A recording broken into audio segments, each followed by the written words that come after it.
Welcome to the Octopod. I'm Kyle Davis, head of the Office of the CTO. Join us as we dive into the latest technologies and trends shaping business. Whether you're a tech enthusiast, a business leader, or just looking to stay ahead in the digital age, this podcast is for you. Let's unlock opportunities with technology together. Let's jump in. Welcome back, everyone. This time we're going to be talking about the wonderful topic of AI, and I'm joined by Jack from our partner at Deeper Insights. Jack, would you like to introduce yourself and your company to everyone? Hello, everybody. My name's Jack Hampson. I'm the CEO and founder of Deeper Insights. We're a Forbes top 10 AI consultancy. We've been in the market now for 10 years, developing custom AI solutions for corporate and enterprise clients, and also helping to define and implement AI strategies across those same business groups. In the first part, we talked a little bit about what's happened in the last year, the futures and some of the use cases, etc. In this section, we're going to talk a little bit about that wonderful topic of governance and ethics. And obviously, there's been a lot of legislation coming to market in different parts of the world, people taking very different approaches, etc. So be interesting, Jack, to see what, in the conversation you're having with customers, how's that being interpreted and what are the things people need to really think about? Yeah, well, I think, first of all, it's an extremely important topic. I'm in the camp of pro-regulation around AI. I think taking the stance that the EU has taken. The EU AI Act is a risk and rules-based approach. It gives people a very strong framework from which to kind of innovate and design AI systems from. And I am, slightly frustrated, let's say, with the way that the UK has approached things. There is an argument for a pro-innovation approach, but to be completely honest, what I'm seeing from our clients, who are everything from scale-ups to enterprise organizations, they are pausing a lot of the work that they want to do because they don't know what the regulations are in the UK, what they're going to be, and whether they're going to be wasting investment in the space because they then have to go back and redo a lot of the work. So our general kind of recommendation and approach with clients is, well, let's just follow the EU AI Act because ultimately that is a very high bar. But because it's so high, it's unlikely that the UK regulation will be higher than that. And therefore, you're in a safe space to then innovate. To innovate forward, yeah. And I think this is part of the challenge, isn't it, is that we've got these people driving innovation, but actually there's so many facets, what about your data, what about your use cases, what about legal and governance, but then also what about infrastructure and platforms to run that on, because, we all know there's supply constraints in some of these areas as well. So it's quite an interesting space to think about how you progress each of them swim lanes at the same speed. Yeah, definitely. And I think it is such a new space that everyone's still kind of trying to figure it out, right? Everyone's currently focused on building models, AI models, and getting them out into the market. And there's not much thought around the monitoring part of those systems once they are live. I know the UK is taking the approach the UK is taking. Obviously, there was the white paper last year that came out, and now we've got DCIT saying that they are pro that. They want to follow the recommendations from that paper, which do have the right pillars within them around sort of transparency, redress, fairness, and essentially good governance over AI systems. But they're asking each of the regulators, so Ofcom, Ofgem, MHRA, to define the regulation around AI themselves.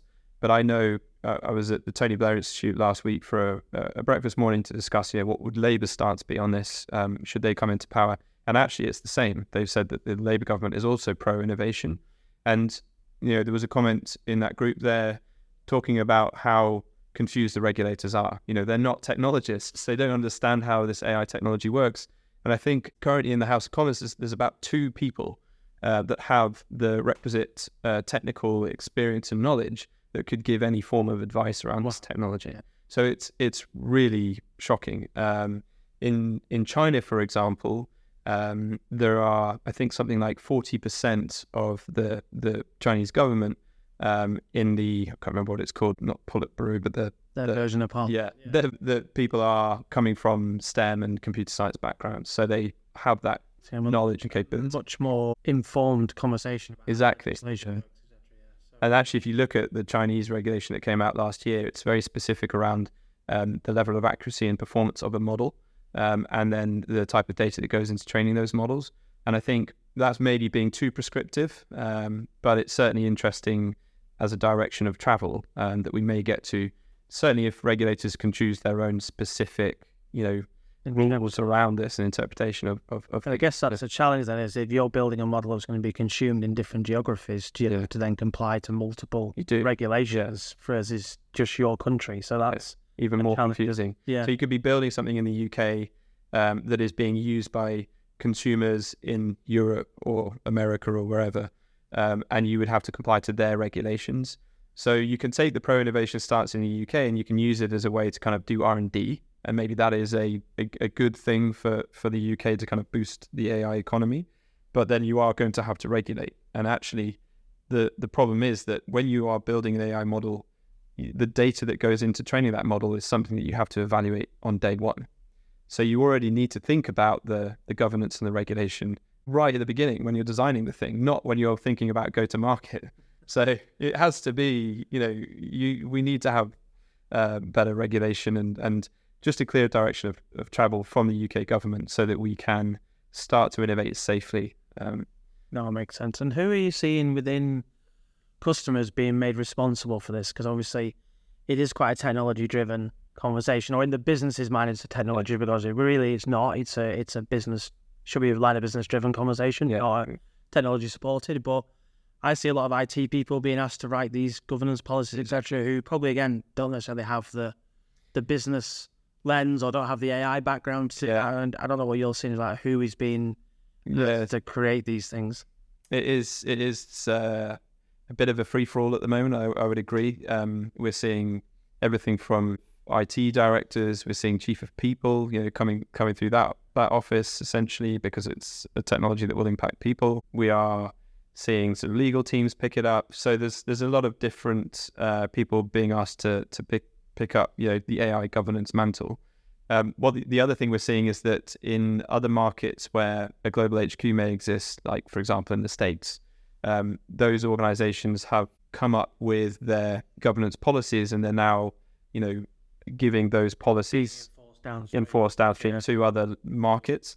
And so then those markets had to apply those policies and that governance criteria to their local market, but then they also have to figure out whether that complies with what might come in as a enforcement into that local market. So it is very confusing right now, very difficult, and that's again why we say go for the strictest regulation currently out there, and then everything else should flow behind. Yeah, a bit like GDPR. No, it makes sense. I guess as a closing comment, what would you say the top tips are for someone who's approaching this, or the best way to approach this, other than obviously getting us involved? You can try and invent it yourself or speak to a specialist that's done it multiple times that can try and help you shortcut. But outside of that piece, what would you say the biggest? Yeah, I'd say AI governance is not just a single department function. It should involve legal, business, and technical. So you need to form a group to essentially have the voice of all of those different players. It needs to be a top down and bottom up. I would start with your top down. What is your AI governance strategy across the business? What are the risk levels you're willing to take? What's the approach and stance that you as a business want to take? And then start to engage everyone across the organization. So then start to look at defining your principles as a group, as a whole organization. What are the things that you and all of your employees should be thinking about in terms of types of AI use cases that are acceptable, levels of transparency, how do you deal with whistleblowing and redress and those sorts of things. So it really has to be bottom up and top down, but I would start with top down so that you've at least got some initial frameworks. Yeah. No, that makes sense. As with anything regulated, it's always confusing at the start as it's so fragmented, but I think the fact that we've got regulation so quickly is testament to the impact that AI has had on the market. Because you look at a lot of other areas of technology innovation or just innovation in society, regulation usually comes a lot further on than we have with this. So at least we're starting the journey early, which is great. So Jack, thank you for that. That was great, and hopefully everyone enjoyed the conversation, and we'll see you for part 3. We're going to talk about top tips for AI adoption. Thanks everyone for listening. I've been Rob Sims, Chief Technologist for CDW. And I've been Jack Hampson, CEO for Deeper Insights. Thanks for tuning into today's episode. Be sure to check out the back catalogue for more great insights. Don't forget to subscribe via your favourite podcast platform so you never miss an episode. We appreciate your support, and if you have a topic you want us to cover, feel free to reach out. Catch you next time.